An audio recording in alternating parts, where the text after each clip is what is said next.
Alhamdulillah, pertama sekali marilah kita bersyukur kehadirat Allah Subhanahu wa taala kerana atas limpah kurnia dan izinnya dapat kita berkumpul dan bertemu dalam acara hari ini menerusi Karnival Perpaduan Perumahan Daerah Kutatan dan Komuniti Gerak Rahmah Jom Sihat 2023 yang dianjurkan bersama oleh pejabat daerah Kutatan, Unit Pemimpin Pembangunan Masyarakat Tanjung Keramat, Jabatan Perpaduan Negara dan Integrasi Nasional Negeri Sabah, Jawatan Kuasa dalam Bandar Pekan Kutatan, dan turut dimeriahkan dengan kerjasama daripada pelbagai agensi kerajaan yang ada di Kutatan, pihak swasta dan badan-badan bukan kerajaan. Syabas dan tahniah atas kerjasama dalam penganjuran Karnival ini. Penganjuran Karnival Perpaduan Perumahan Daerah Kutatan ini merupakan satu kolaborasi yang mantap di kalangan masyarakat, jabatan, agensi kerajaan, pihak swasta, serta badan-badan bukan kerajaan dalam usaha untuk memacu pembangunan yang mapan serta memupuk rasa persefahaman dan perpaduan yang jitu dalam masyarakat. Ini bertepatan sekali dengan konsep Malaysia Madani yang diilhamkan oleh Yang Amat Berhormat Perdana Menteri kita, Datuk Seri Anwar Ibrahim, berdasarkan 6 tonggak, iaitu kemampanan, kesejahteraan, daya cipta, hormat, keyakinan dan ihsan. Maka dengan itu, ekosistem perpaduan adalah antara agenda penting sebagai pembangkit negara yang mampan, makmur dan adil melalui pembinaan komuniti rahmah melibatkan pengembangan inisiatif agensi kerajaan, swasta, NGO, keluarga dan juga komuniti. Tuan-tuan dan puan-puan sekalian, Kutatan adalah merupakan sebuah daerah yang penuh dengan penduduk dari taman-taman perumahan maupun di kampung-kampung.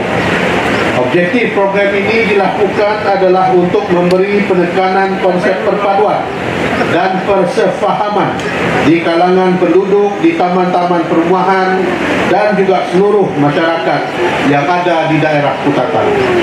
Kerana perpaduan adalah kunci kepada kedamaian, kemakmuran, kesejahteraan dan kelangsungan pembangunan negara. Tanpa perpaduan, negara tidak akan dapat mencapai kestabilan yang mutlak, kemajuan dan kesejahteraan yang berterusan. Saya juga difahamkan Jabatan Perpaduan Negara dan Integrasi Nasional turut mengadakan program pada hari ini, iaitu Karnival Perpaduan Komuniti Gerak Rahmah Jom Sihat Daerah Kutatan. Program yang dilakukan serentak di seluruh negara ini menjurus kepada aspek kesihatan, kerana kita tahu perkara yang sangat penting dalam membentuk komuniti yang sejahtera, aktif dan produktif adalah dengan mempunyai masyarakat yang sihat fizikal dan mental. Program ini dilaksanakan oleh KRT yang menjadi antara tonggak utama dalam melakukan aktiviti-aktiviti berkaitan perpaduan di peringkat akar umbi di negara ini. Ianya perlu diteruskan dan disokong oleh semua pihak agar menaikkan lagi semangat mereka untuk melakukan aktiviti-aktiviti di peringkat komuniti masing-masing. Saya juga ingin mengambil kesempatan untuk mengucapkan syabas dan tahniah kepada KRT yang terbaru di daerah Kutatan ini, iaitu KRT PPR Serigai. Selamat datang ke komuniti KRT Kutatan. Semoga mereka akan dapat menyumbang kepada dasar-dasar perpaduan negara, bukan saja di dalam komuniti PPR Serigai, tetapi di dalam daerah Kutatan, Parlimen Kutatan, Negeri Sabah dan negara Malaysia secara umum. Sebelum saya mengakhiri ucapan saya pada hari ini, saya ingin menyeru kepada semua masyarakat, terutamanya yang berada di daerah Kutatan, agar terus bersatu padu mempertahankan keharmonian dalam semua aspek untuk kestabilan negara, negeri dan Kutatan khususnya. Raihkan perbezaan dan jadikan ianya sebagai satu kelebihan kepada kita, rakyat Malaysia yang hidup dalam kepelbagaian kaum, bangsa dan agama. Kita perlu bersatu padu demi keselamatan dan kesejahteraan semua. Satu perkara lagi yang ingin saya sentuh adalah berkenaan dengan kebersihan dan usaha kita untuk sama-sama membantras, mengurangkan risiko jangkitan dengue yang ada di daerah Kutatan ini. Sejak tahun lepas, kita di Kutatan telah mengalami kes-kes dengue yang agak tinggi juga. Dan pada bulan Januari lepas, baru-baru ini, kita di Kutatan adalah dalam tangga 5 teratas yang mempunyai kes dengue di negeri Sabah. Pada bulan Januari lepas, kita merekodkan sebanyak 51 kes dengue.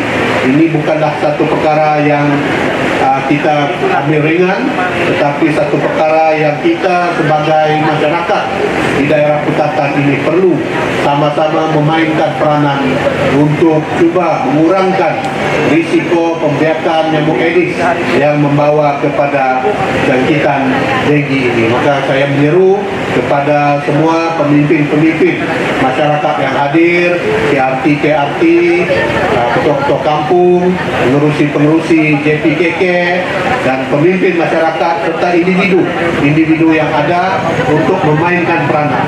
Pastikan kebersihan di kawasan kita ini sentiasa kita jaga. Dengan demikian maka risiko pembiakan nyamuk Aedes akan dapat kita bendung dan juga kita akan dapat bendung risiko kesihatan yang lain-lain terjadi di daerah kita. Marilah kita sama-sama menunaikan tanggung jawab kita sebagai penduduk ataupun rakyat yang ada di Kutatan ini untuk kesejahteraan kita bersama. Dengan kata-kata demikian, saya dengan sukacitanya dan semangat perpaduan yang tinggi merasmikan Karnival Perpaduan Community Gerak Rahmah Jom Sehat Daerah Kutatan bagi tahun 2023 pada pagi ini. Sekian, terima kasih.